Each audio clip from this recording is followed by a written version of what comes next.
يا من هو الله الذي لا إله إلا هو.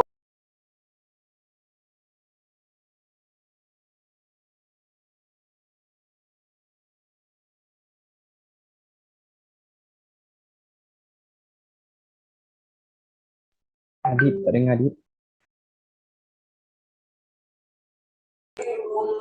المصور الغفار القهار الوهاب الرزاق الفتاح العليم القابض الباسط الخافض الرافع المعز المذل السميع البصير الحكم اللطيف الخبير العليم العظيم الغفور الشكور العلي الكبير الحفيظ المقيت الحسيب الجليل الكريم الرقيب المجيب الواسع الحكيم الودود المجيد الباعث الشهيد الحق الوكيل القوي المتين الولي الحميد المحسن المبدع المعين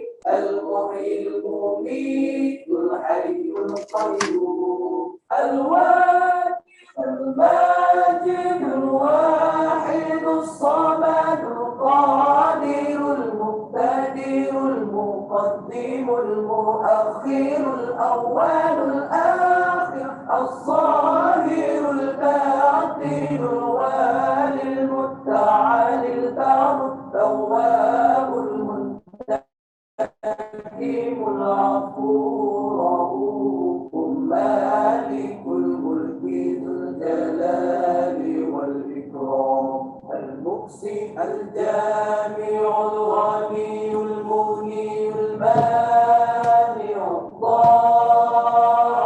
الضار النافع النور هادي البديع الباقي الوارث الرشيد الصبور الذي ليس كمثله شيء وهو السميع البصير. اللهم صل أفضل الصلاة على أسعد المخلوقات كسيدنا محمد وعلى آله وصحبه وسلم عدد معلوماتك ومداد كلماتك كلما ذكرك ذاكرون وغفل عن ذكره الغافلون.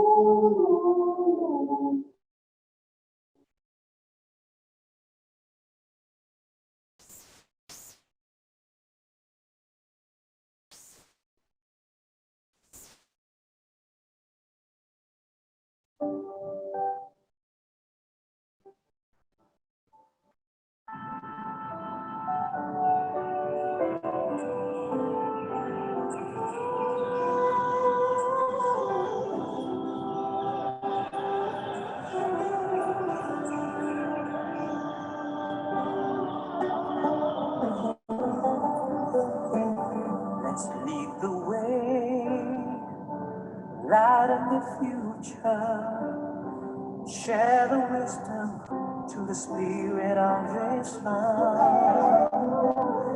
Revelation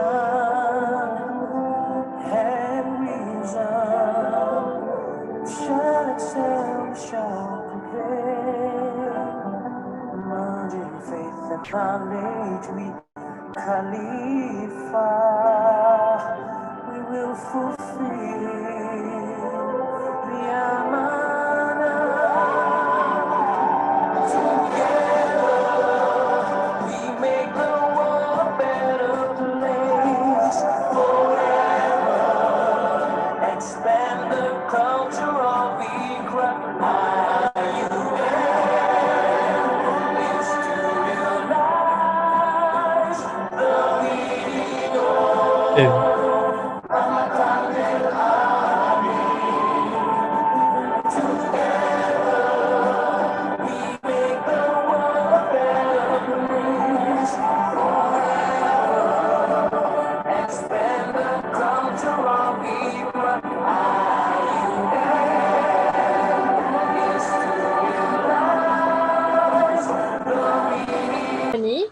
we would like to invite Brother Muhammad Amzar Hakimi bin Muhammad Har as the President of Student Coordination Committee to lead the dua recitation. Please welcome. Thanks, Sister Shah, our chairperson for today. We will start the recitation of Dua with the recitation of Kitab Al-Fatihah.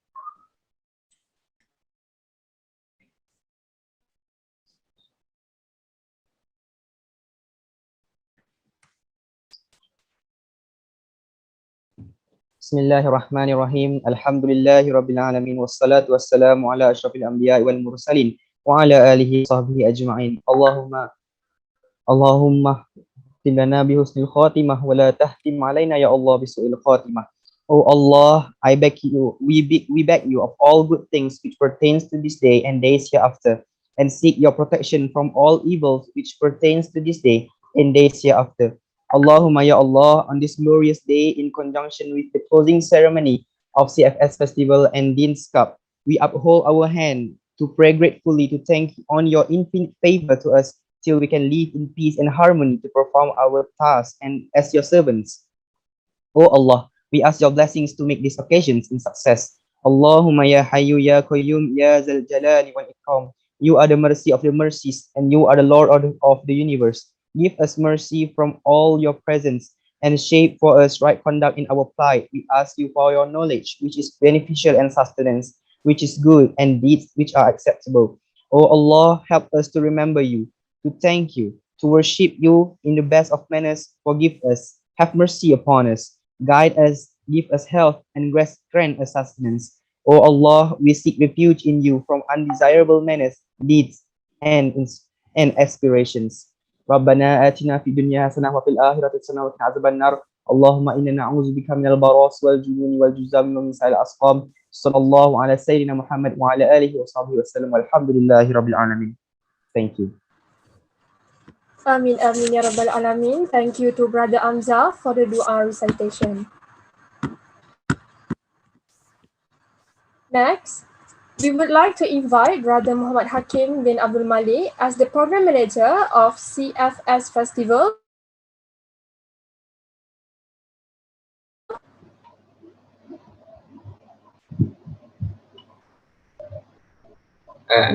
Bismillahirrahmanirrahim. Am I audible? Yes. Alright. So, Bismillahirrahmanirrahim.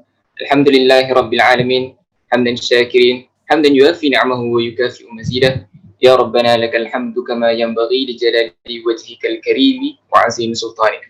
Assalamualaikum warahmatullahi wabarakatuh. First and foremost, to the Dean of Center for Foundation Studies, IIUM Tuan Haji Mursyid bin Kasim, to the hardworking CFS Festival committees, and of course to all fellow students of CFS IIUM. So in this year's CFS Festival, with the theme towards Al-Falah, this event aims to amplify students' perseverance in conforming with newly unprecedented methods of a more widened scope of online enhancement events and programs, also to bring to attention the need to adapt and grow socially, physically, and mentally in a whole new environment, as well as to foster interpersonal skills among students through various student development programs. So Alhamdulillah, after our 10 days journey of gaining new knowledge and experiences from 10 different programs, those of which consist of Adrenaline Rush, BBNU, Borak-Borak and Ukhuwah, Be Your Own Superhero Talk, Born to Explore Quizzes Competition, Bersama Tackle Syawal, Dean's Cup, Eyes on Global Series 2 Fun in Volunteering, Active Al-Ilmi, Kexpo, and also Mental Health Talk, New Campus, New Mindset. So we certainly hope that all of the objectives mentioned earlier are a success, and we wish students would have increased their capabilities of becoming the torchbearers of the new generation. Now, I admit it was not really an easy ride to get to this stage. So the committees have endured lots of hurdles and obstacles while planning on this event. At first, the plan was to conduct activities on campus alongside online programs. However, adhering to the new SOPs and considering that it was almost impossible to continue with the original plan, so we had to take a detour and reconstruct the tentative. Yet, despite all of the difficulties faced, the committees relentlessly worked together to bring you the best of the best, and despite of all of the technical problems, I think it is safe to say that this whole program was a success. So with the conduct of the closing ceremony this evening marks the end of the CFS Festival 2021. Later we'll be having the prize giving ceremony for the Dean's Cup and the student forum that will be carried out by our respected student leaders, inshallah. So I would like to take this opportunity to congratulate the CFS Festival committees for their hard work on organizing this astounding program. And I would also like to express my gratitude to all those who spent their time participating in our events. And lastly, as the CFS Festival Program Manager, I would like to express my deepest regrets for any shortcomings, and I apologize for any wrongdoings from our part during the whole series of programs. So inshallah, we will work our best to improve the conduct of activities, and if there's anything you want to comment for our further improvement, inshallah, feel free to suggest your thoughts. Inshallah. So that is all from me. Assalamualaikum. Thank you, Brother Hakim, for the speech just now. Without further ado, to proceed our ceremony tonight, we respectfully invite Tuan Haji Murshid bin Kasim, Dean of Center for Nation Studies IIUM Gambang, to deliver his speech and announce the declaration of closing ceremony CFS Festival and Dean's Cup 2021. The honor is yours. Please welcome.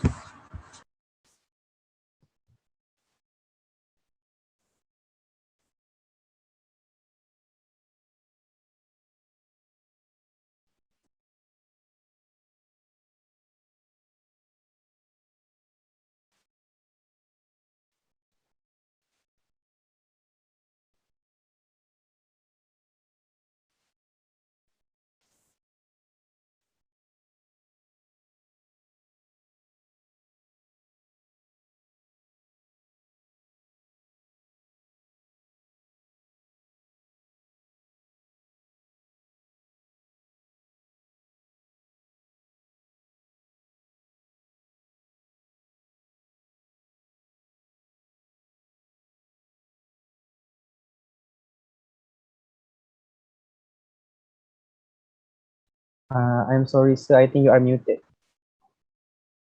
Thank you.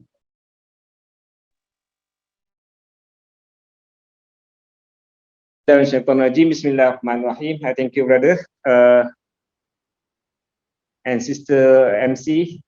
I almost forgot, in fact, about the program. Just now, somebody remind me. Anyhow, Alhamdulillah, and I would like to take the opportunity to congratulate the organizing committee for this yearly event of CFS Festival. And in fact, I was there during the opening ceremony. I was invited to give some word. And today, after almost a week, I believe, okay, we come to the end of the program. And alhamdulillah, I was informed that all the program organized and arranged had been conducted smoothly. And I pray that we manage to reach the objective of at least familiarize our students, even though in this very limited situation and circumstances due to the pandemic, COVID-19, any positive thing that have been developed through your participation, through your coordination in organizing this special program.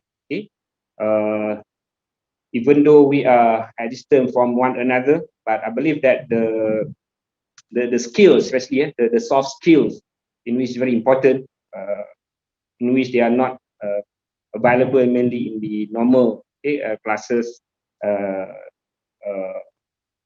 but through your participation in this type of program, this skill inshallah would indirectly develop, and this is what we are aiming at, among other the objective of the program, of the foundation program of CFS, among other is to produce a person who is a wholesome personality, a balanced personality, especially it matters what we call that relate to leadership, right? That relate to especially the interpersonal skills and so on. So Alhamdulillah, on the part of CFS, we are proud with this event, even though majority of students now is are at home, and we have quite a number, about 500 of our brothers and sisters are in campus.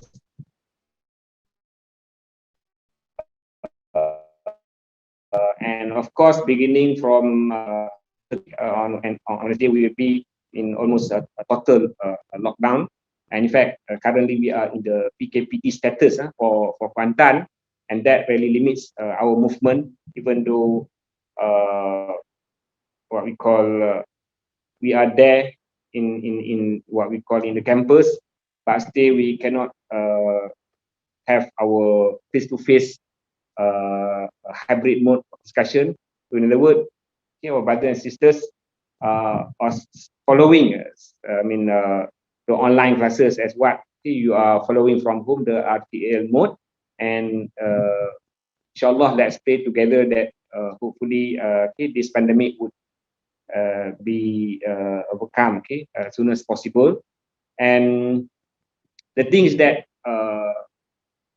we have to really take care of ourselves wherever we are, on campus or outside the campus.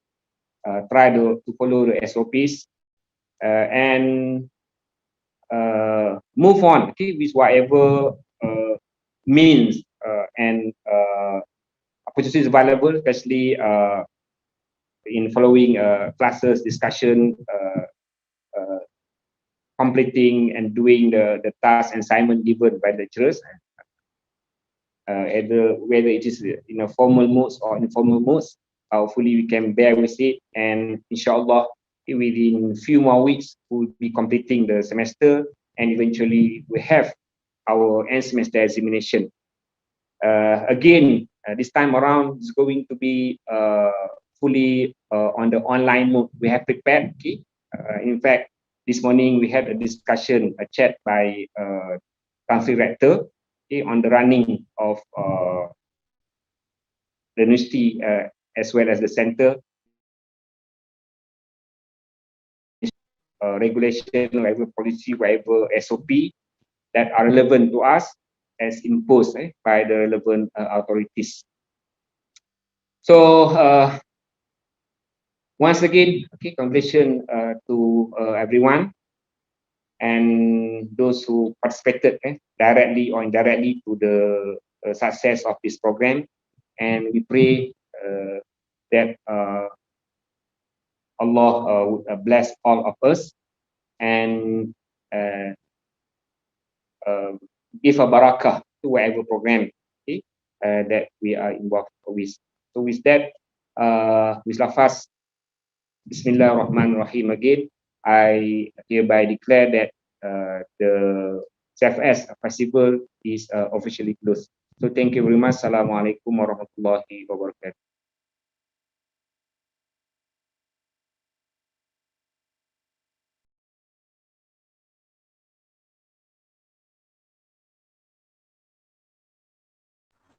Thank you, Wibit, to Tuan Haji Murshid for the aspiring speech and completing the ceremony. Moving on to the next agenda, it is time for the long-awaited event. We will proceed with the prize-giving ceremony for all the winners of Dean's Cup 2021. Before we start, the Dean's Cup 2021 was a debate competition that covers all three primary languages used in CFS IIUM Gambang, which are Malay, Arabic, and English. However, the Dean's Cup, which can even be said to be a tradition for the CFS, had to undergo some changes this year due to the rise of the COVID-19 virus, in which this competition was held on an online basis only and included in the English debate, which usually was a separate event in previous years. This highly anticipated debate competition was held for 3 days, starting from Friday 28 May to Sunday 30 May 2021, and consists of 14 teams from Malay category, 8 teams from Arabic category, and 10 teams from English category.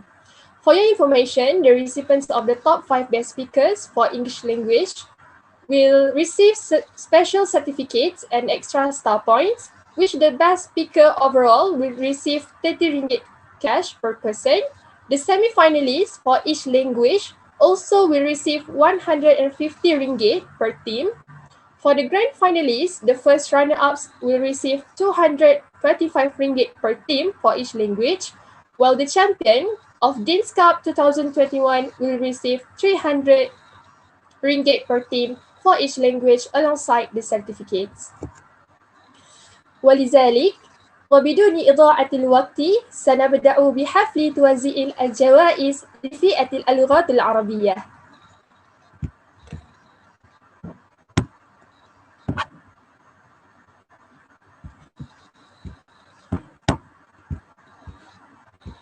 نبدأ أولاً بجائزة بخمسة أفضل المتحدثين لفئة اللغات العربية.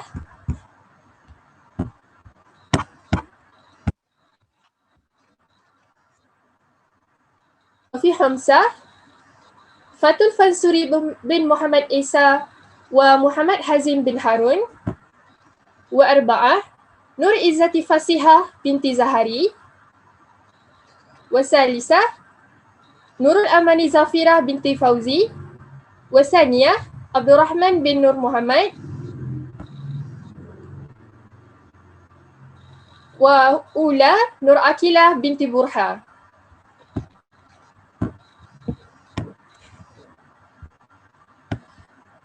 والفريق في نصف النهائي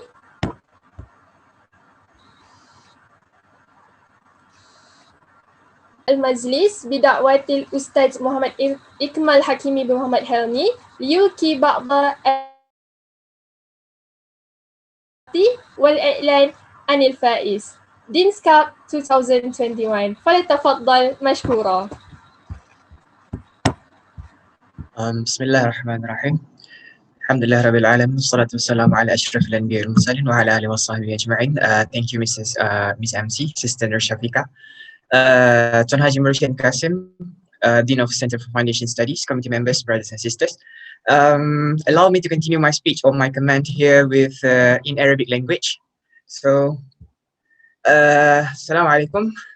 بداية سأهنئكم أو أهنئ جميع المتناظرين بالنسبة إلى فئة اللغة العربية أو بالنسبة إلى هذه المسابقة، مسابقة المناظرة باللغة العربية بمناسبة كأس عميد لمركز الدراسات الأساسية بالجامعة الإسلامية العالمية ماليزيا. بشكل عام مستوى التناظر ما بين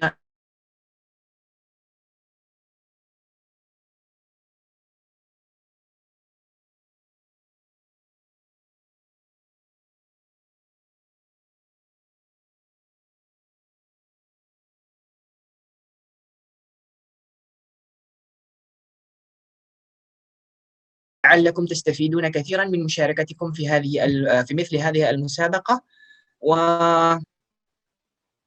ولعلكم أو نتمنى لكم بألا تقفوا في هذه المسابقة فقط، وأن تستمروا في مشاركتكم في مثل هذه المسابقة في الوقت القادم.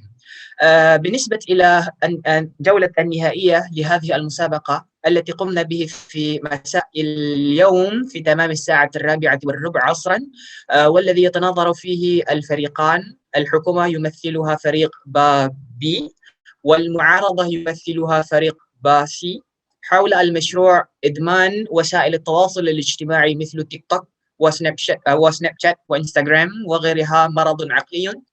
بالنسبة إلى بالنسبة إلينا في لجنة التحكيم، نحن رأينا بأن هذه المناظرة كانت بين الفريقين جيدة، وسأتطرق لاحقا إلى بعض الملاحظات والتعليقات من لجنة التحكيم تتعلق بهذه الجولة، والذي سأقسمها إلى قسمين، أولهما الجانب الإيجابي والثاني هما الجانب السلبي، حتى نستطيع أن نتحسن سويا، ولعلكم تفيدكم، ولعل هذه الملاحظات تفيدكم جميعا. بداية أهنئ كلا الفريقين الحكومة والمعارضة على تمكنكم بالإتيان بالجانب الآخر، أي هناك بعض الأشياء أو الملاحظات التي نريد أن ننبهكم جميعا حتى نستطيع أو يستطيع الفريقان تحسينها. أولا بالنسبة إلى بناء موقف الفريق، لابد على الحكومة والمعارضة أن يأتي بالموقف المناسب، إما أن يكون هذا الموقف يوالي المشروع أو يعارض المشروع. ولكن بالنسبة إلى هذه الجولة النهائية هناك التحسين أو هناك التحسين بالنسبة إلى هذه الجولة، ولكن لا نستطيع أن نقبل هذا الموقف الذي أتى بها الفريقان، ولكن إلى حد ما هذا الموقف مقبول. الشيء الثاني بالنسبة إلى التعريف، حينما أرادت الحكومة أو أتت الحكومة إلى القاعة وهي تريد أن تعرف الموضوع، لابد على الحكومة أن تنظر أو تركز على كلمات مفتاحية مهمة. مثلا في هذه المناظرة لابد على الحكومة أن تبين لنا ما هي إدمان بشكل واضح، وما هي مرض عقلي بشكل واضح. مثلا نحن هذه هي المشكلة، لا نستطيع أن نجد الاستجابة الجيدة بالنسبة إلى هذه المناظرة. أما بالنسبة إلى الشيء الأخير هو طرق الاحتجاج، لابد عليكم أن تبين لنا هذه أو أن تشرح لنا هذه الحجج التي أتيتموها خلال الثلاثة. أولا التوكيد والتدليل والتعليل والتدليل، وبعد ذلك لابد عليكم أن تربطوا هذه الحجة الموقف أو المشروع المقترح. فالآن أعتقد هذا فقط، أو أكتفي بهذا فقط بالنسبة إلى الملاحظات والتعليقات. فالآن لقد حان الوقت المنتظر، وهو الإعلان عن النتيجة للجولة النهائية. أبدأ أولا بأفضل متحدث للجولة النهائية. أفضل متحدث لجولة النهائية والذي ما بين الحكومة بار بي والمعارضة فريق بار سي. أفضل متحدث هي الأخت المتحدث الثالث من فريق الحكومة، الأخت أم عافية من فريق بار بي. نهنئ الأخت أم عافية على هذه الجائزة. ننتقل الآن إلى فرق الدرجات. فرق الدرجات للجولة النهائية فرق طفيف جدا، 0.6 0.6. قرار الحكام جاءت لجنة التحكيم بإجماع لجنة التحكيم، أي 5-0 5-0، مما يجعل المشروع إدمان وسائل التواصل الاجتماعي مرض عقلي مشروعا مقبولا. فلذلك فاز فريق المحكمة وهو يمثلها فريق باربي على المركز الأول، والفريق المعارضة بارسي فازت على المركز الثاني. وأهنئكم جميعا على هذه المناظرة، ولعلكم تستفيدون من هذا النوع من المسابقة. فشكرا لكم جميعا. السلام الله عليكم ورحمة الله وبركاته. شكرا جزيلا أستاذ إكمال على كلماته، وأهنئ جميع الفائزين على فوزهم في هذه المسابقة.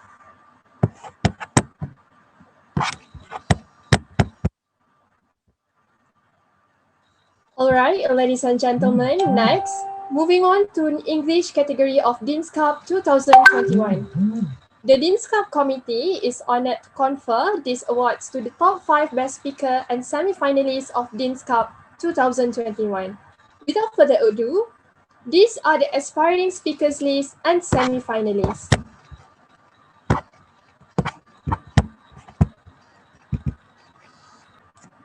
And top 1 best speaker of English category.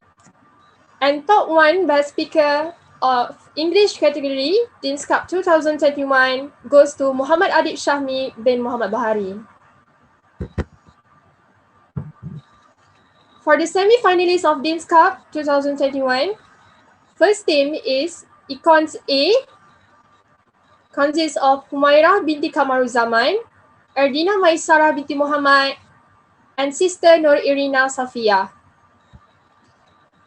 The second team for semi-finalists is Focus A, consists of Sister Alia Najmin binti Daniel, Sister Azima Jihabar Sadiq, and Sister Nurul Putri Hidayah binti Muhammad Azami.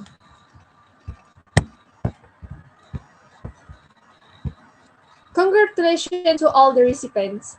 To announce the results of the Grand Final Dean's Cup for English category 2021, we would like to invite our head judge, Sister Nurhana Izati binti Abdullah Zawawi, to give her comments and proceed with the announcement of the winner. Please welcome.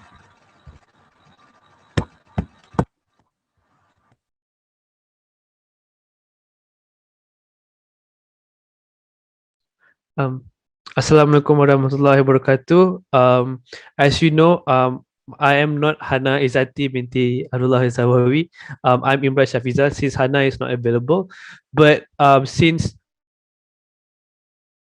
the decision of the grand final, because I was the chair, that is the head judge for the grand final, that means that only me and my panel, the ones who know the decision of the grand final until now.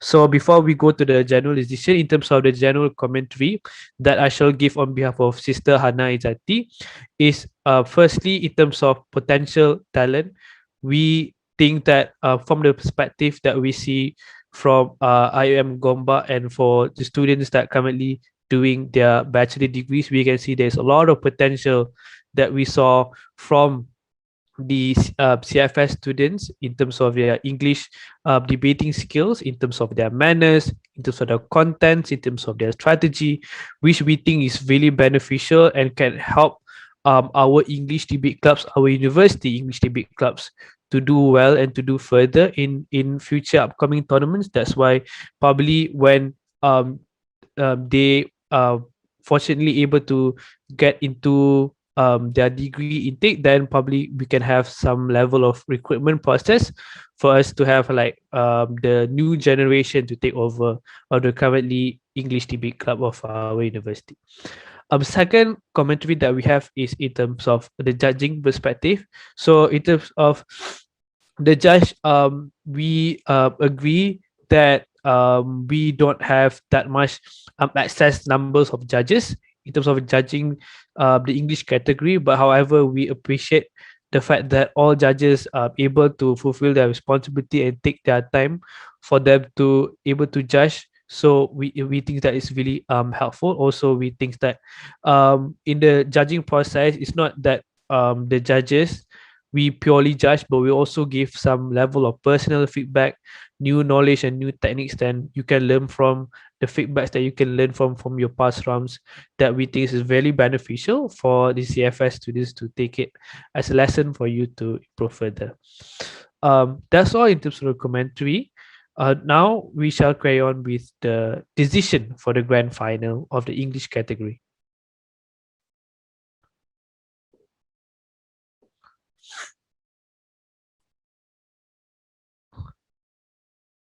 All right, so I guess I should announce now.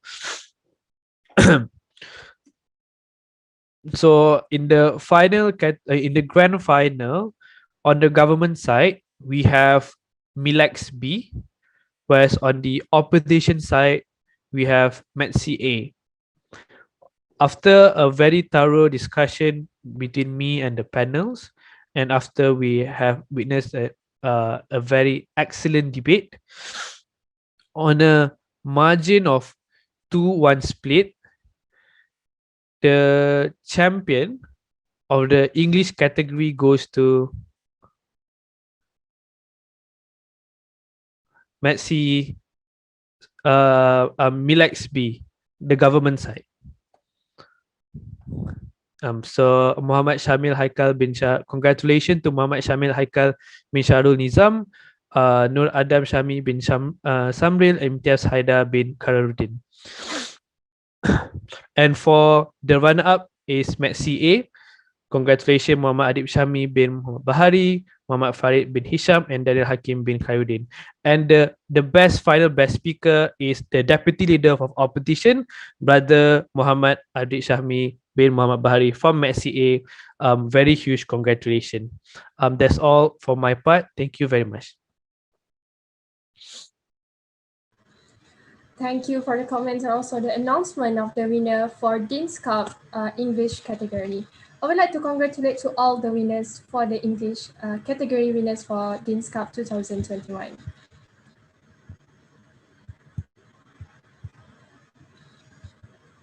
Paruh akhir. Berikut adalah penerimanya. Bagi anugerah pendebat terbaik Bahasa Melayu, tempat kelima disandang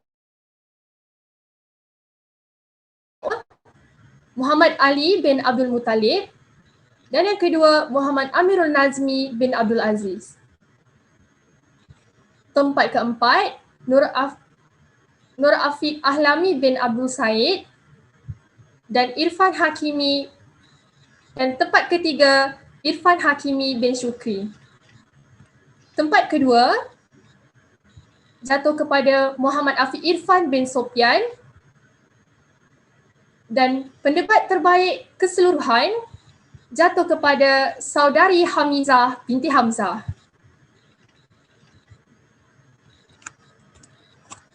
Bagi pasukan yang berjaya ke semifinal, yang pertama pasukan Fokus A dan yang kedua pasukan Lance A.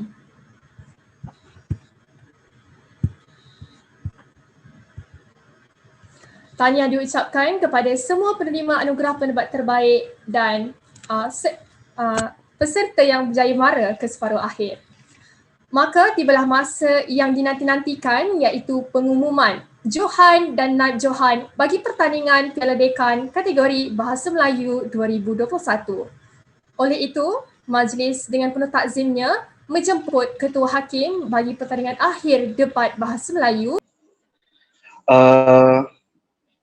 Terima kasih kepada saudari pengerusi.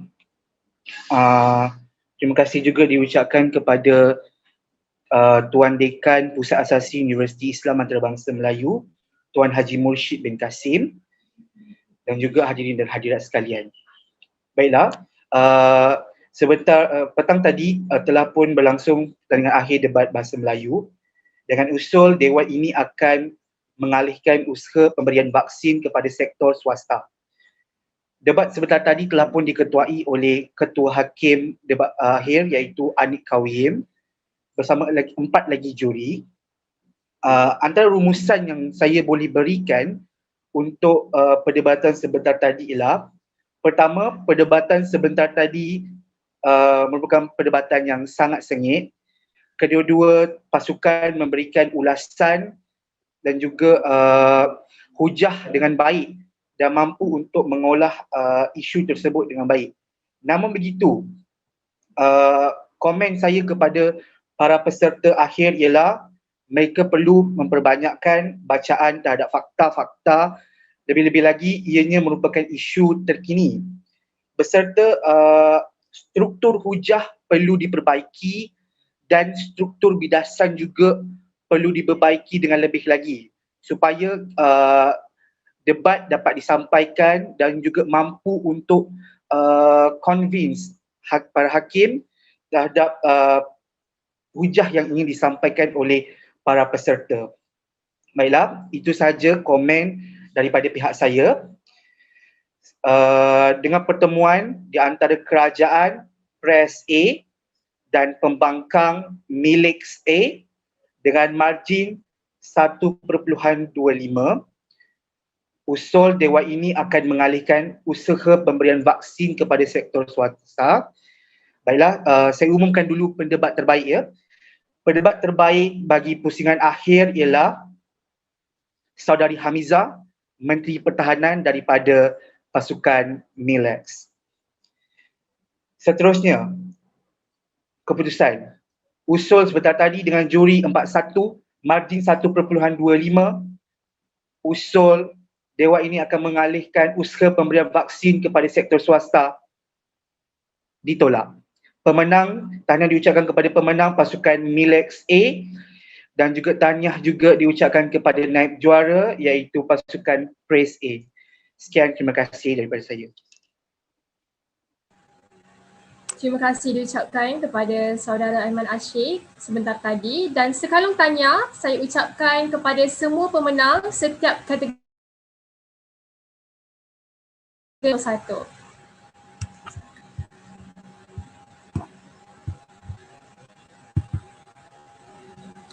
To complete our ceremony tonight, let us continue with the Students' Forum, Adaptability of New Normal in University Life, a Perspective from Education, Social Life and Self-Empowerment by Brother Muhammad Adib Syahmi bin Muhammad Bahari, Sister Nur Auni Afika binti Muhammad Johari, and Brother Ahmad Luqman bin Muhammad Nur.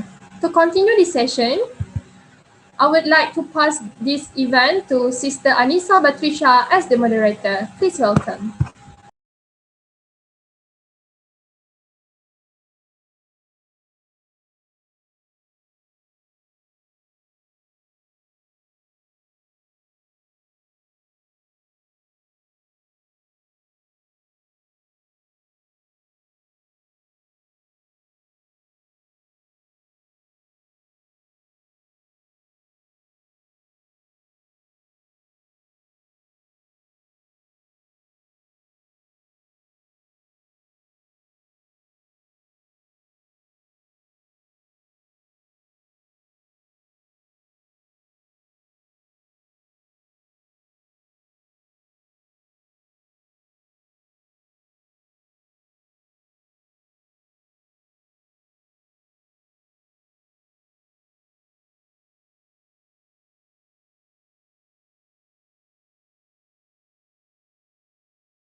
Alright, so to continue this session, I would like to pass this event to Sister Anissa Batrisha as the moderator. Please welcome to continue our student forum tonight.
I would like to apologize to everyone because we having a little bit of technical problem. So I hope that everyone can be patient before we continue the students forum.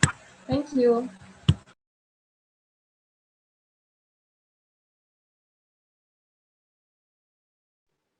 Okay, so now we may start. Bismillahirrahmanirrahim. Assalamualaikum and welcome everybody to our forum today where we'll be discussing about the adaptability of new normal in university life, a perspective from education, social life and self-empowerment. First off, I would like to introduce you is that we have with us today. So firstly, I would like to introduce you to Brother Adib Jahmi, who is the Secretary of Students Coordination Committee, and he is studying. He is pursuing foundation in allied health science. Next, we have Sister Auni, who is the president of Pre-Sciences Student Society Press, and she's taking foundation in bioscience. Lastly, we have Brother Ahmad Lukman, who is the president of Oritas, and he is a student in. He is pursuing foundation in medicine. So thank you and speakers for being with us today. Before we'd like to start, I would like to break down to you our session for today. We will start with going over what is the new norm in studying that we are all adapting to now.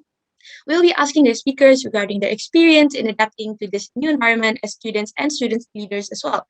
We will then bring up an issue that is slightly bit controversial, where we often hear being discussed in universities and online too, which is the issue of cheating in online exams. Then we will be discussing the idea of romanticizing one's study activities or daily tasks, if that is actually a form of motivation to others, or if it is more destructive towards other students. At the end, we will have a little Q&A sessions for the viewers. So without further ado, let's start. Ever since the pandemic has struck upon us, things around us have been very different. We have to adapt to the new norm, like wearing face masks outside and being at least 1 meter apart from others in public. The process of teaching and learning now is also different, as everything is encouraged to be done online to avoid the spread of COVID-19. Google Meets, Google Classroom, Zoom, and many other different platforms are used nowadays to accommodate the new norm in teaching and learning. So I would like to direct this question to Brother Adib. What do you think are the major changes that you are experiencing at the moment in terms of pursuing education? I think that, okay, Bismillahirrahmanirrahim. Am I audible?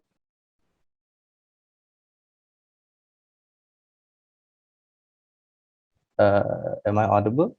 Yes, you are. All right, thank you. Right, so Bismillahirrahmanirrahim. Assalamualaikum warahmatullahi wabarakatuh. First and foremost, I am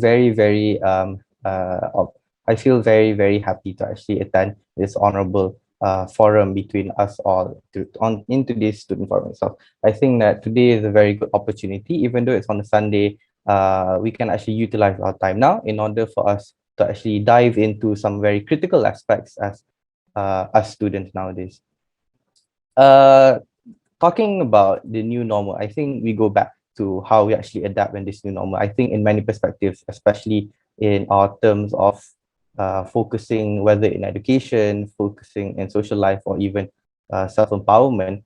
For me, I think education itself is a very important aspect that we actually have to look upon. And that nowadays we have a very different view, a very different perspective that I believe most of us have actually been debating about whether is it a very sustainable way for us to actually study in the long run, in the long term. And actually, we can say that it is very hard, not only for like some of us, but I think a majority of us to actually learn to adapt in this new normal, especially being in university lives, transitioning between our high school lives into our university current status quo right now. And I think it's a very important matter that we address this issue, because sometimes not only us being at home or even at campus, but some of us are actually facing problems that we might not even know. For example, those who are facing financial problems and whatnot.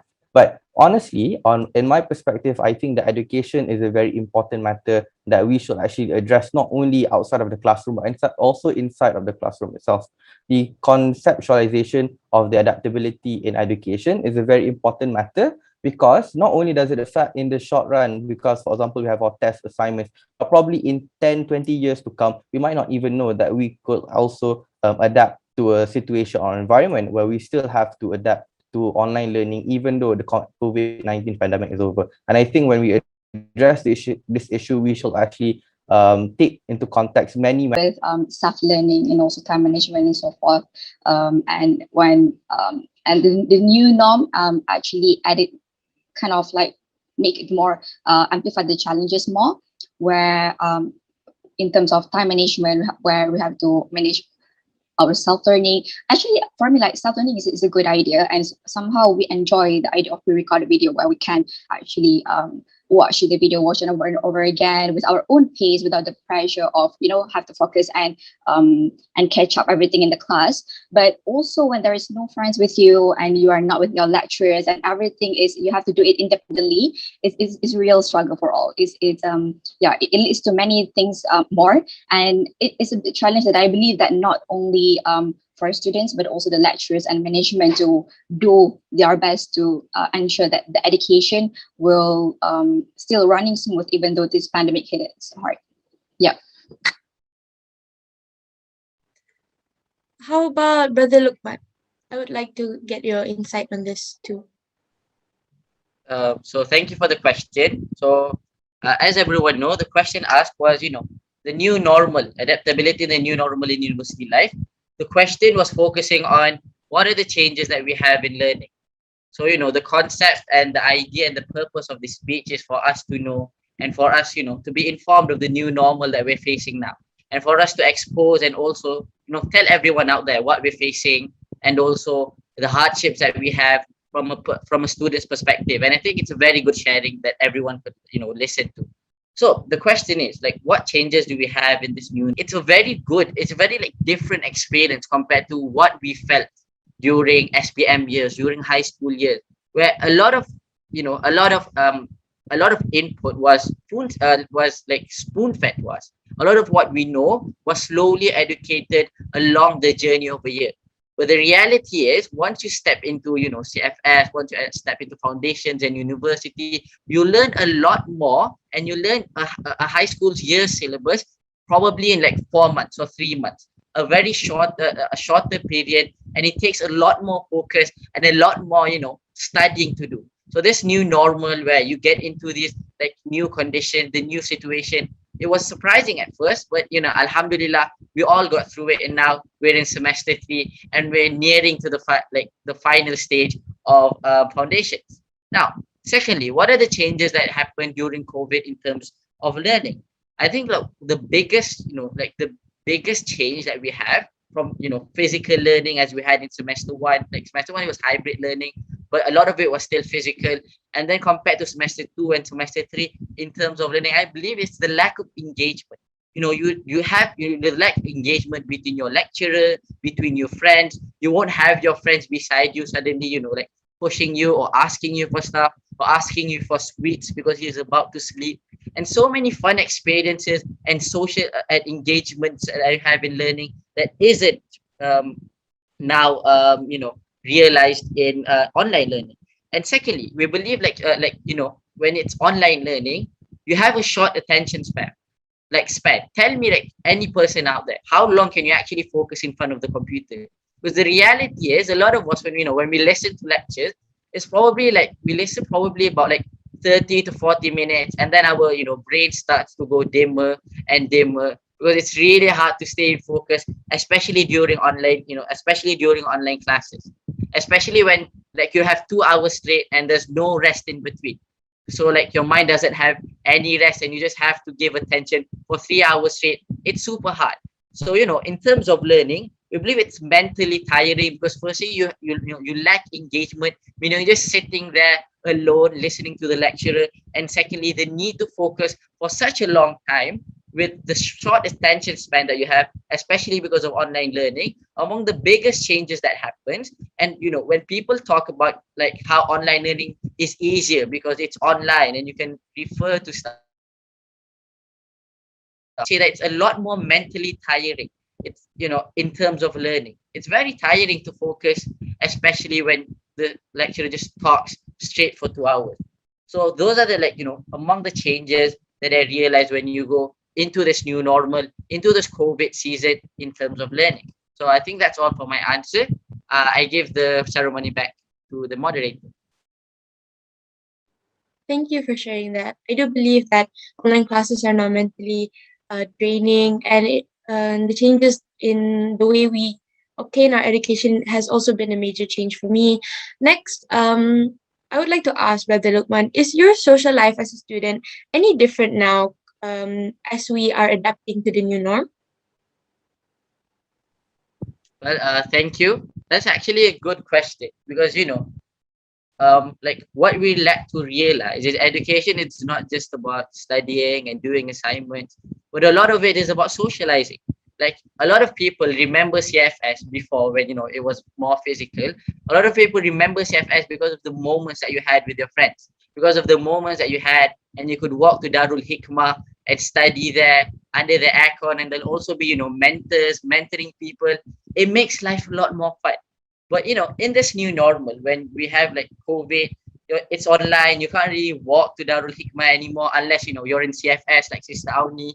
Like for me, like people at home, you can't really do those exciting things that you have in friends. You don't have those social engagements anymore. So to answer that question, let us make it a comparative. What happened in semester 1 and what happened in semester 2 and 3 where learning was online?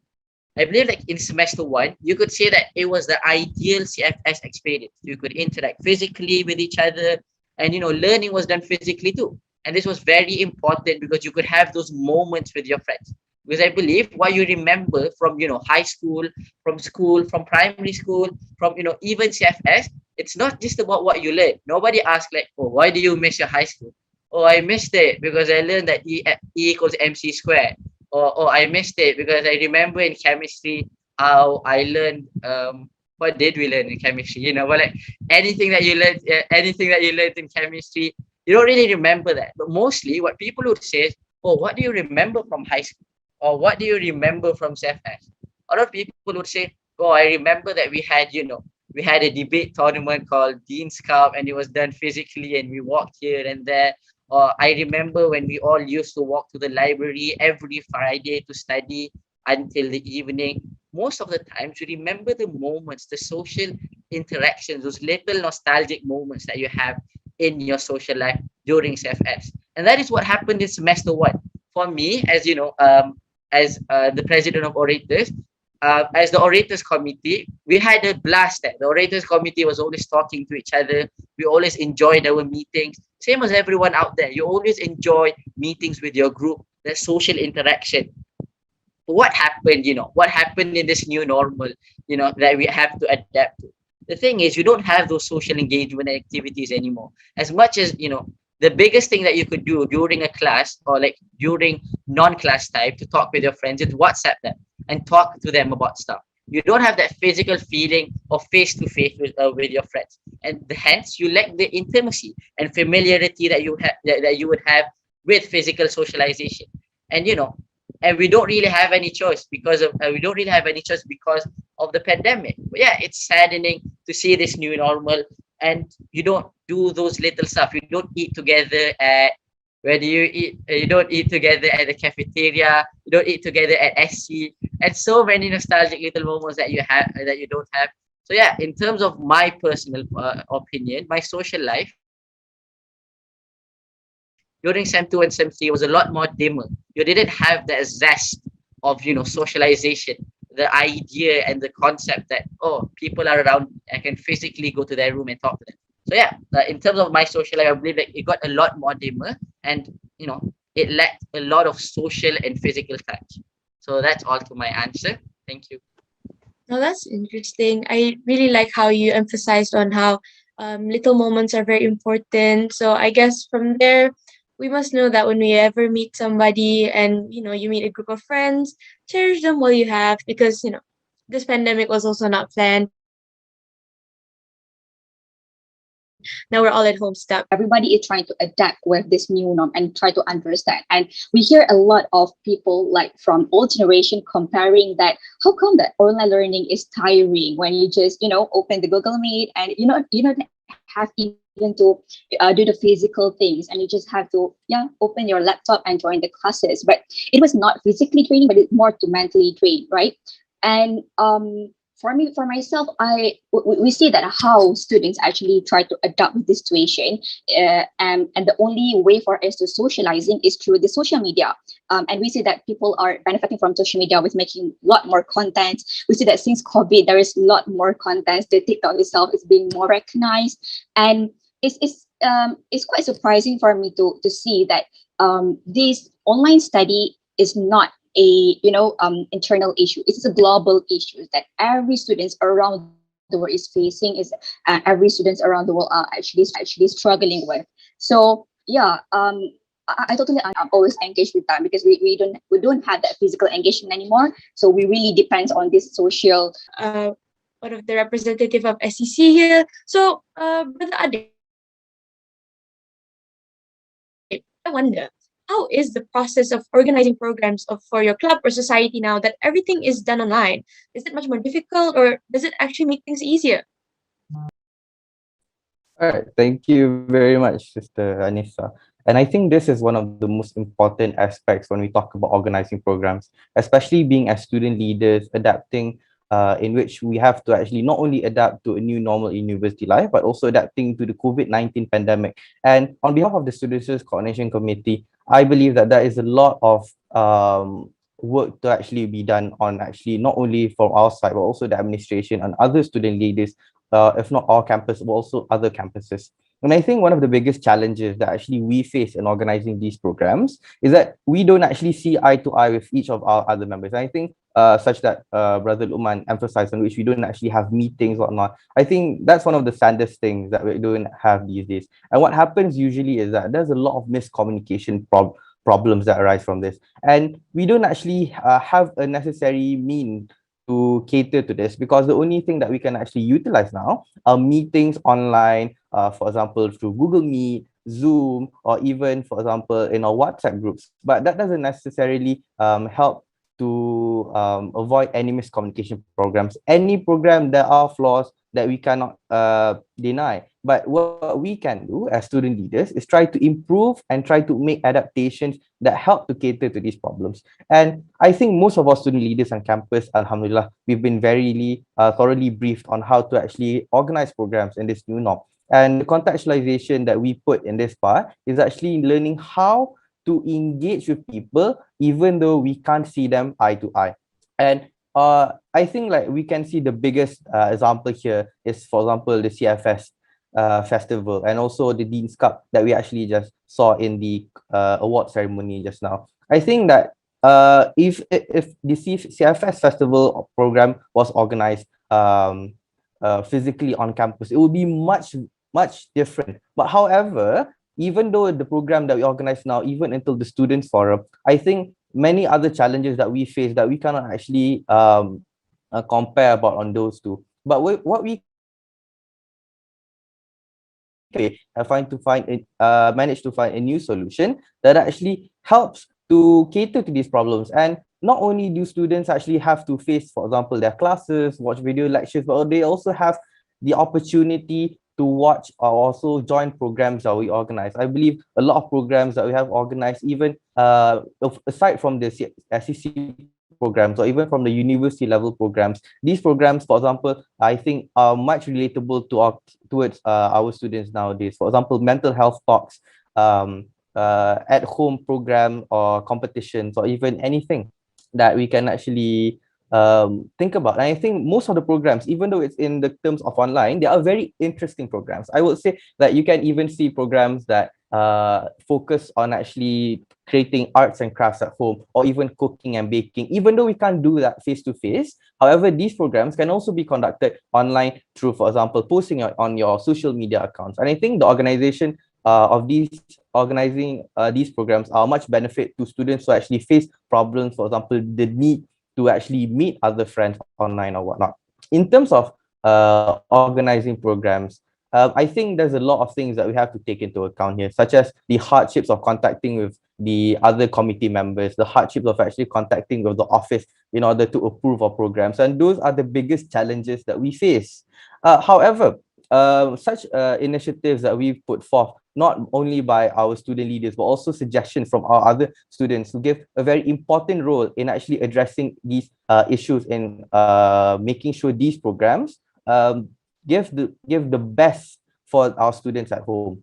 And even though these programs have to be conducted online, I think there's a lot of participation. Even the Dean's Cup just now that we saw, that was a very enjoyable and fun program. I believe that a lot of our members, even not if both the organizing committees and also the participants, have actually benefited a new process of actually learning to debate. And not only that, I think most of the other programs, such as the quizzes competition by the Adventure and Recreational Club, the mental health talk during our opening ceremony by the MRC of Zarawi, and also the Foundation in Human Sciences Society. I think these programs should actually be increased more and more in order to actually help to give more of our more aspects of what we actually lack at our homes. At our homes, we might not have the access to actually meet our friends, the access to actually find interest in other future tenures that will come. So I think that's all. Well, I do think it seems a little tough for you to, communicate when you're organizing programs online. So, well, every society and club has my respect for being able to come up with brilliant ideas on online anxiety, depression, and any negative feeling relating to studying at home. And we would like to ensure that our forum is a comfortable space for everyone. If this discussion triggers you anyway, feel free to leave for a moment and maybe come back a little bit later. Um, as long as you're comfortable and as long as you're not triggered, we hope you're just safe. So yeah, studying from home during the pandemic, especially during lockdowns, really have you isolated at home. We never know what people are experiencing, what people are experiencing at home. They might be happy up front, but you don't know the personal problems that they go through. So some are lucky enough to be in a happy, healthy household, while some others are a little unfortunate. Terrible internet connection and technology they possess, like outdated laptops, outdated phones, computers, could also be a problem to these students, especially when it comes to finishing the assignments or attending. Assignments are shaped to fit the online learning that we have. For instance, video assignments, which need software for you to edit, and you need like Google Docs for you to do your work and so on. And all these factors really affect the students physically and psychologically as well. So I would like to ask Brother Adib, what are the harms of these psychological effects? And All right, thank you again, Sister Nisa.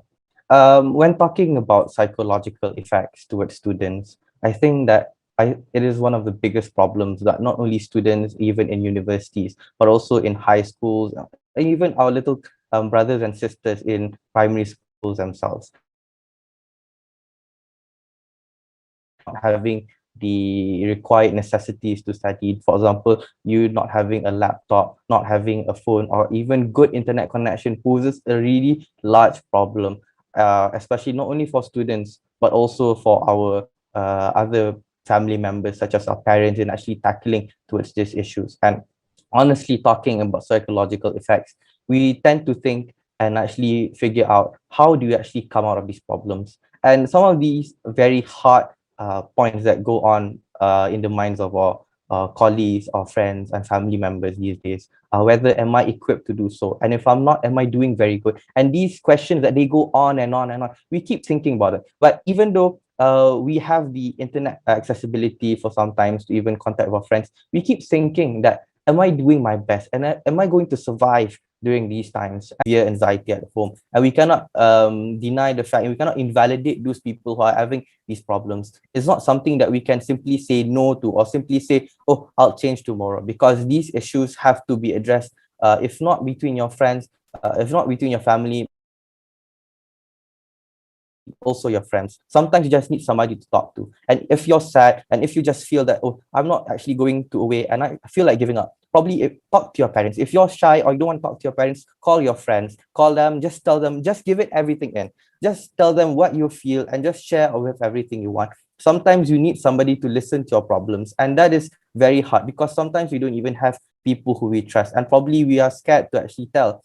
But sometimes in self-empowerment, we actually need somebody to help us there, somebody to offer a shoulder to cry on, somebody who will be there, and somebody who will actually give a point of view and how you can also help, if not yourself, but your other friends as well.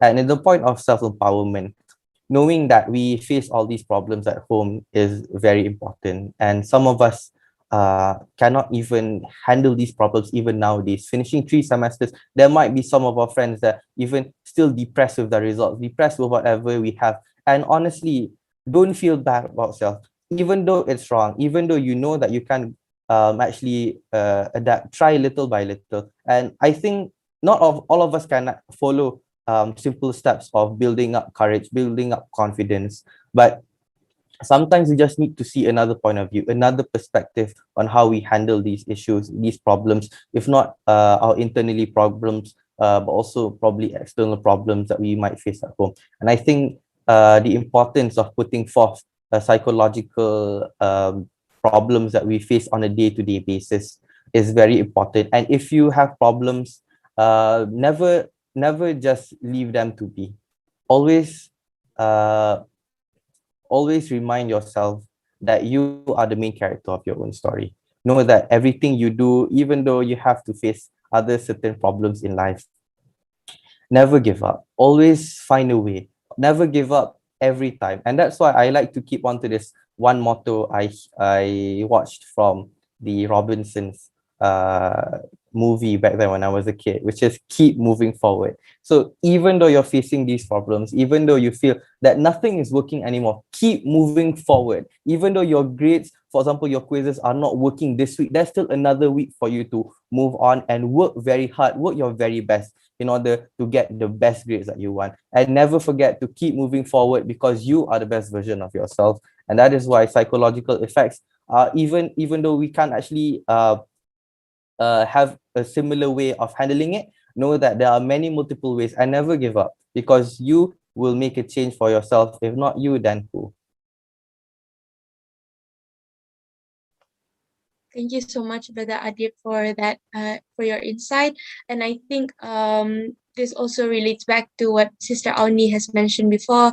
Keep checking on your friends, care about them, especially during the pandemic. Just try to hit them up once in a while, ask them how they're doing.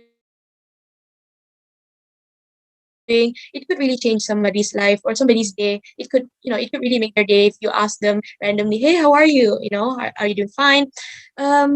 So yeah, there has been there's actually a hot topic going on right now, which is regarding online examinations. And people have been asking about the quality of education when studying and taking examinations online, as it is very easy for students to cheat. Students literally find 101 ways to cheat, even if their cameras are on, or so on and so forth. A lot of people have different perspectives regarding this issue. It even goes to an extent where they believe it's done open book, and questions should be made more of application rather than asking what is like definition from the textbook. So, Sister Auni, what is your view upon this issue? All right, thank you, Sister Nisa. Okay, regarding of cheating in online examination, right? If we look back, that this cheating issues it's happened ever since before, like even before the online examination like this, and people comes with impersonation and exchanging answers, the online examinations, that people are being more transparent on it. And we see that in a social media platform that there's a lot of, people share content about the study hack, like what apps you can use for you to, it's not like kind of cheating, but for you to not actually putting your 100% effort on your studies. Because we have to understand that why students go to that, go for cheating or using all this study hack application, is because maybe they're just burnt out and they just don't have the motivation to continue their study, but at the same time they scared to fail, so they still want to go, don't want have the bad grade, but still they can't cope with it. So in terms of the cheating in the online examination, I've gone through that certain journal, that in the ResearchGate, and it's actually we can say that as how advanced the technology that allows students to cheat, there is also advanced technology that we can cope with to mitigate the cheating online. So there is a lot of way, and for example, the famous way is biometric authentication, and there is but this technology, I understand that not all university or higher ups can afford at a short time. I mean, like, because we are the new norm here is actually a very big issue when it comes to the credibility of the university itself, because university, they are giving credit to these students, they are giving diplomas and degrees and also recognition for these students based on their studies, right? So if we don't take cheating seriously, so it's basically you are violating the rights for students that actually striving their studies. That is actually not cheating. So and also creations have their own objective, and we have different kind of assessment that want to assess the students' memory, because not all jobs like works in the future can rely on open book tests. For example, like doctors, right? You can't say that they have to refer to that kind of like thick book every time they go to patient. So they have to memorize these certain things. So I believe that in terms of whether examinations should be a memory test, yeah, it should be, because somehow for in the future, those kind of things is really important. And it doesn't mean that in the future, in our job, right, we are not allowed to refer to the books or Google or somehow, but having that memory feature, so those things can happen. Yeah, that's all for me. Yeah, thank you. Thank you, Sister Oni. I do agree that maybe open book test would not suit like the subjects that are being taken or the course that is taken by a student. So we can't really simply say, oh, let's just do an open book test for everyone. It would be unfair to standardize so on every subject that students are taking. Now, TikTok has been a very big platform, especially among our generation. You can watch educational videos on it. It could be a form of entertainment.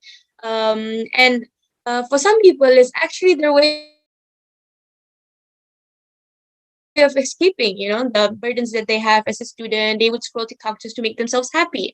When you go on TikTok, you see like there's a lot of genre of TikTok. You have a lot of hashtags, and especially during the pandemic, one famous hashtag would be hashtag productivity, a genre of TikTok where people film their daily routine. People film how they finish their task in a day or when they're doing their assignment, and with added aesthetics like infused tea, Starbucks cup, MacBook laptop open, maybe getting up at like 5 a.m, working out, and then going to the shower and just start being productive the whole day. And to some people, this could be motivational, and all right. Okay. Thank you, Sister Nisa, on that. And talking about productivity, I think that's one of the impacts that has a big impact in whether our education or whether in our even social life or even self-empowerment, whatnot. And I like the point of, for example, having all these aesthetics in which we infuse not even for example in our studies, in our anything that we do, because it's very not only fun but also very self-rewarding, I will say. And knowing that actually there's many things that we can be productive and many things that we can make sure to put into anything that we do in life, I think it's a very, very good habit to go through this doing a very good uh, good thing in bringing more productivity in my life. And productivity has not a standard scale. It does not mean that, for example, you wake up in the morning, you make coffee, you immediately study from 8 until 12, you rest for 1 hour, you continue studying until asar, and then you still study the whole night. Productivity has many means, and you cannot simply define it saying in one way. For example, just some people like to decorate their desks, and personally for me, I just put a small metal holder and just design it, arranging stuff that I like, and just putting, for example, markers and whatnot, and just adding a few flowers by, just for the sake of me knowing that, oh, it's something fun that they put into their lives after the COVID-19 pandemic. And a very interesting way to put it into account is that it's not necessarily bounded to your academics or whatnot. It's very wide in terms of anything you do. For example, some of us just go on TikTok, or just for the sake of us having fun, just dress up forever what we like. Even I'm just wearing I'm wearing a my shirt and also a blazer, even though I'm just at my room talking into a forum that I cannot even see everybody in here. So sometimes we just do things that we think, oh, it might be fun. Sometimes we do things that, oh, it gives me the pleasure of doing it. And it's not wrong. It's very good. It's actually a self-empowerment. You knowing that what you like does not stop you during this pandemic. You can do a lot of things. You can do things that you might not even do on campus themselves. For example, cooking, baking, and these kinds of initiatives that you put forth in life are very benefiting in the long run, because sometimes you develop habits that can be your skills, which you can apply in your jobs. Being, for example, you like to draw, and you can improve your skills, for example, as a graphic designer, or for our brothers and sisters in the AED course.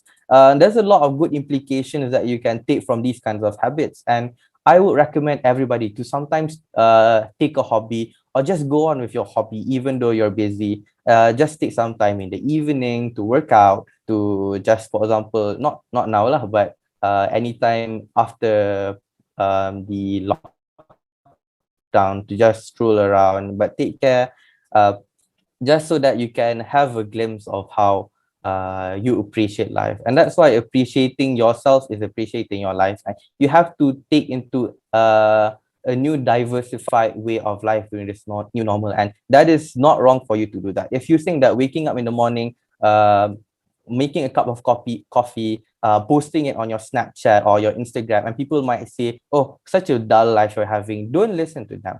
Just do anything you like, anything you think is a means of self-rewarding yourself. Do anything you like. If you want to go to class wearing the most beautiful tudung online, just do it. Everything you do is for your own self. So if you think it's nice, if you think it's very beneficial, and you want to do it as a means of motivating yourself, and just go for it. Don't think about anybody else, and empower yourself with your own self-thought, so that you can survive not only in this pandemic but become a better person holistically.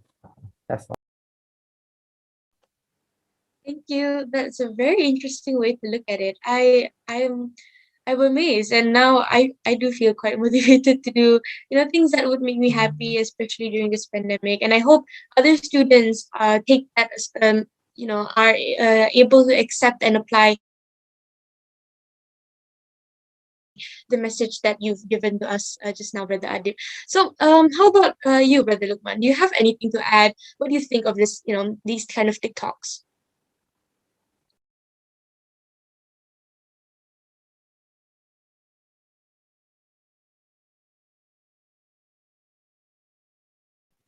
Oh, okay. I'm sorry for that. So, thank you for the question. So, like the question initially, it was structured upon the idea that some TikToks are good, and some TikToks, even though they show good things and things that you could do in in your daily life, motivational stuff, sometimes it could be detrimental because some people can't do those things, or some people perceive those things as something that you can easily reach. And I think the topic and issue that comes to hand is talking about romanticization. Romanticization. I think that's the term when we're talking about this issue. What does romanticization mean? I think when Sister Anissa asked us about, how these TikToks could also be quite detrimental, I think Brother Adib has, covered fully upon how these TikToks can actually choosing, oh, these TikToks are good, or I have my own way in order to manage myself and make myself happy. I'd also like to talk about how these TikToks would actually in a way harm some people and harm a certain party of people that just believe that these things aren't achievable.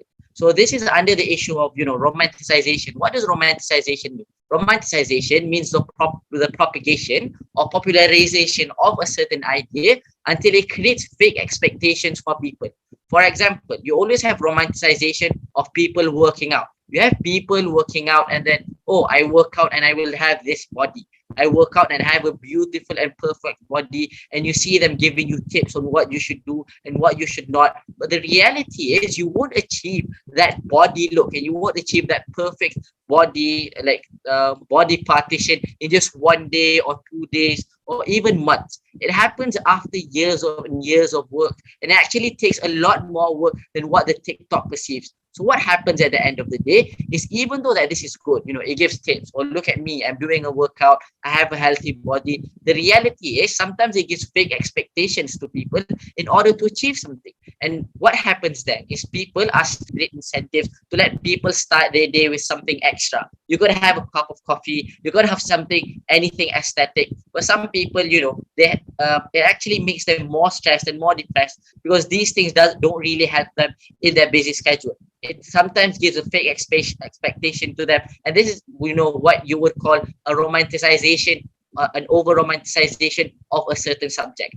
And if the people out there, you don't understand what romanticization is, you can always Google it and understand what it means. So the thing that I would like to suggest, that if you're always stressed of looking at people having a perfect day, people having oh, this is what I do to motivate myself, oh, I have a cup holder, or I have coffee, or I have a frame.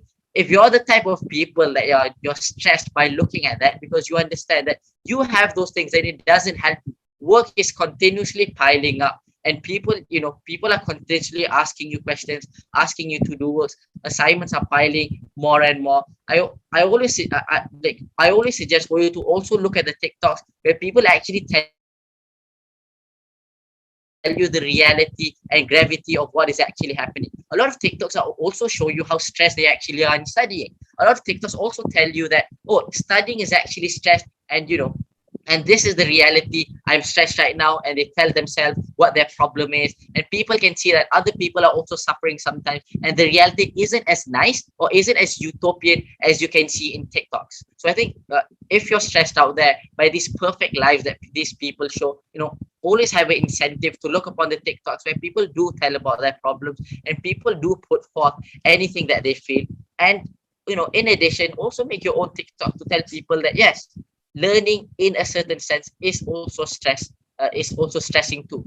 And even though this might seem like a downer to some people, realize that some people are happy with it because they understand that what they go through in their situation, in their stressing situation, other people are feeling it too. And I believe to a certain point can also give a certain sense of comfort to people.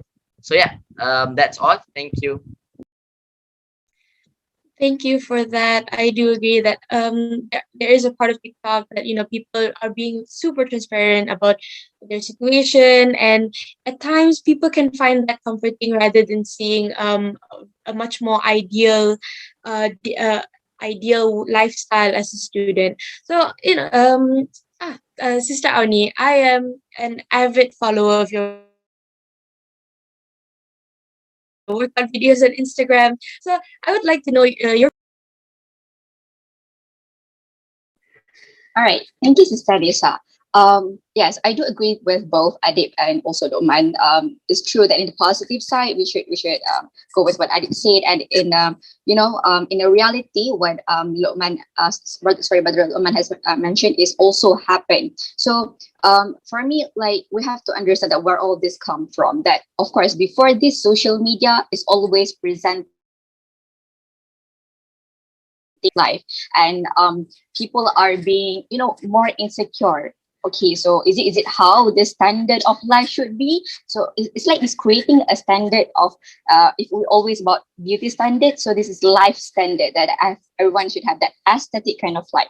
So but we also see that how society overcome those idea of ideal life is by being more transparent. We see that people are being more transparent today because of people are spending more time in social media, and we keep looking on those aesthetic and perfect life. So these people realize that we have to show the reality, and transparency is what's going on. And we also see that people share about the reality of workout, how the body it actually looks like without you actually sucking your breath and try to look good in your pictures. Yeah, because of course I understand when we use social media, we always want to present our best, right? Want to choose the best angle that we have with the best lighting and so on.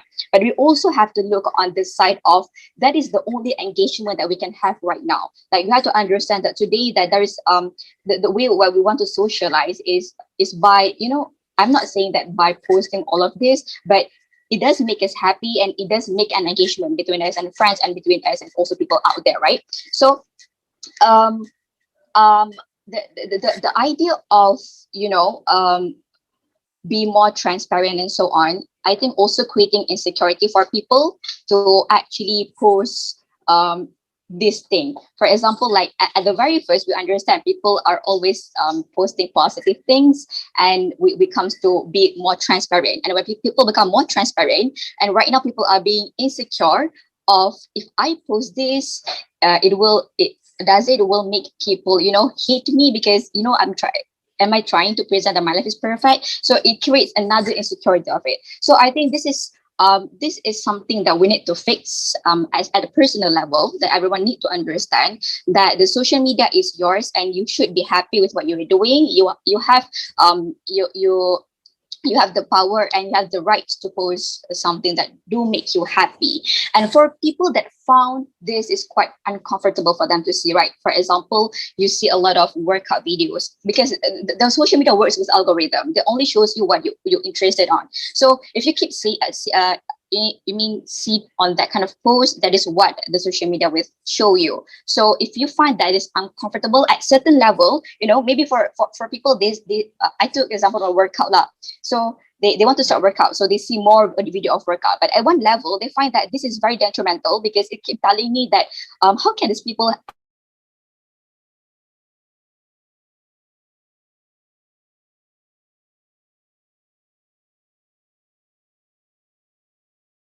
our video workout, how can these people be steady and chill? Well, the of content, stop yourself from seeing those of content. And if you need to unfollow that certain people, even if it's your best friend or your friend, you should, because this is at a personal level. Because it kind of like we lack of social engagement, and that will make your day fun. So why not go for it? Okay, so there's no people that should invalidate and telling you that is wrong.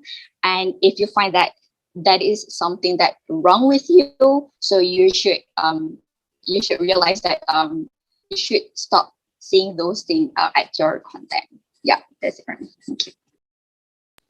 Thank you for that sharing. Yeah, I do understand that people have the right to post whatever they want on their social media, and it's also up to the people to perceive how they want to take in that content. Some people might see this as a way of showing off. Some people would see this as a way of sharing, sharing tips and tricks to help people as well. And it really depends on how you would maneuver yourself in the algorithm. If you feel like this content is not for you, you can try to look at other things, because the internet, social media is just very wide. There's a lot of content that you can watch, a lot of content for you to enjoy.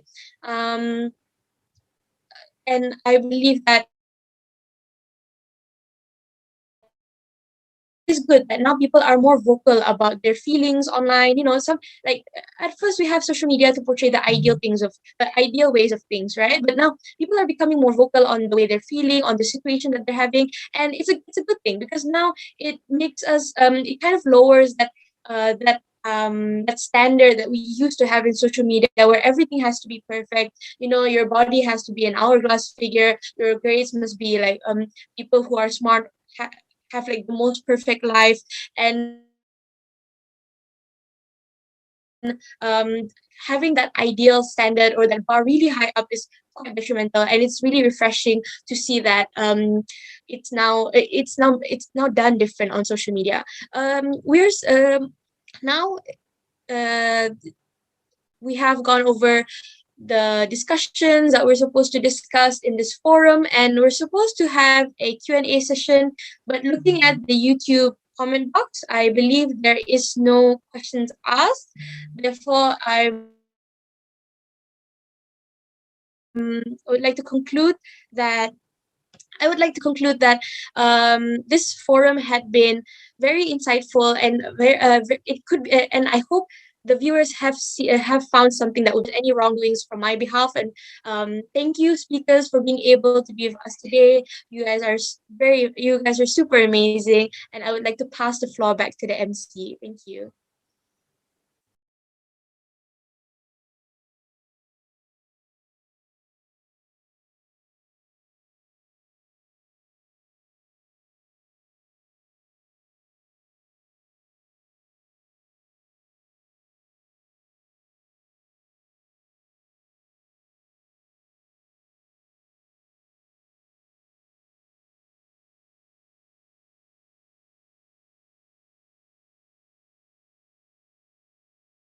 Seems like we're having some technical difficulties, so I hope you can be patient with us.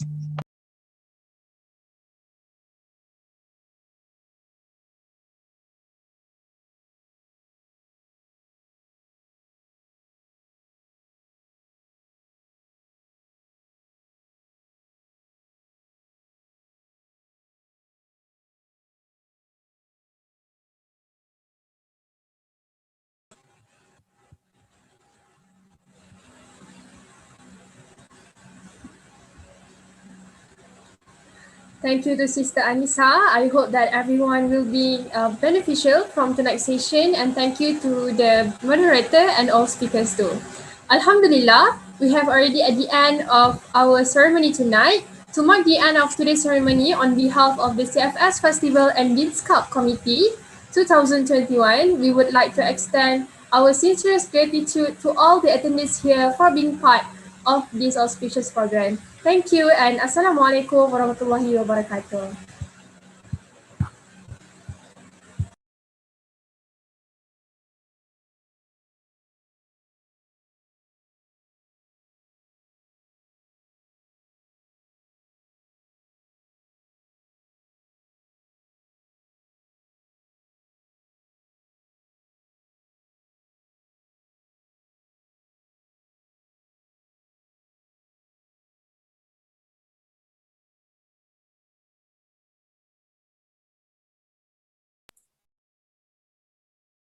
All right, so we finish with Tasbih Kifarat and Suratul As. Bismillah.